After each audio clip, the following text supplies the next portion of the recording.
When rendering the soundscape for a world where evolution has taken a turn, where instead of lions roaming the plains, you have dragons flying the skies, believability is key. People who follow Factor 5's work know that audio is one of our key focuses. If we're going to have these realistic-looking dragons that move realistically, the sound is just as important in terms of selling them as believable creatures. So the team set out on an expedition to the San Francisco Zoo to record the sounds of all types of animals. Of course, we're recording the bears and every large creature, but what's surprising really, if you go to the zoo and you listen in, we are actually recording real animals, which you wouldn't think of in sound terms at all. According to the zookeepers, one of the shyest creatures at the zoo also makes the most unusual noises.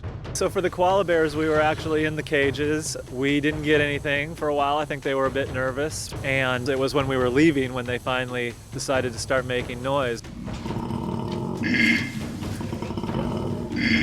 But while the zoo is full of exotic animals, don't expect to see them in the game.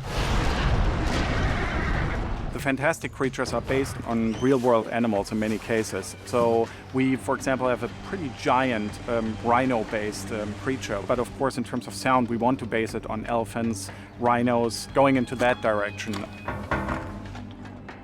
The PS3 is able to do sound the way movies have been doing it for the last couple of years, so we need to use the same techniques. The sound library always tries to go middle ground, and you don't want middle ground, especially not when you're talking about a massive giant which is smashing through the world. So when you're creating a movie, you go out and record individual sounds for that movie, and that's exactly what we're doing here for the game.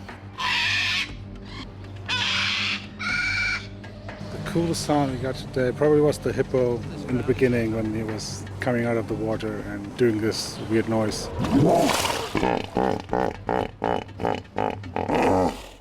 That was great, yeah. Afterwards, they started feeding them apples and a little bit of everything actually, and they were enjoying that quite a bit and chomping down on that, so got some good sounds doing that too.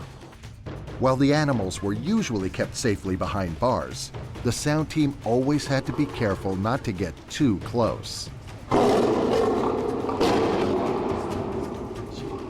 Having the lions lunge at me was by far the most exciting thing. I've never been about 10 feet in front of a lion while it's just jumping right at me, so that was really exciting. And on occasion, the zookeepers led the team into locations strictly off limits to the general public.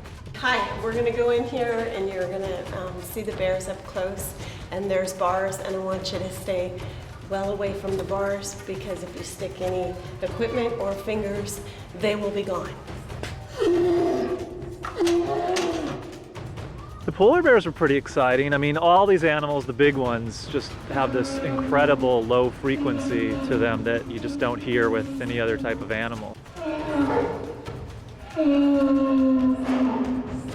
Okay, guys, that's a wrap. Let's go. Hey, wait a second. Come back. Hey! And since the San Francisco Zoo didn't have any dragons to record, ultimately, the team had to improvise. A dragon sound, obviously, is like nothing you've heard before. But then on the other hand, you want it to be real and coming out of nature. So what you take is you take a lion sound, and then that might be your baseline. Then maybe under it, you mix in a really, really low rumble from an elephant. And then on top of it, maybe an elephant scream. One of the things that's really funny is that the biggest, loudest part of one of our dragon roars is actually a robin pitched way down low and slowed down, and it becomes this fearsome element in the creature's voice.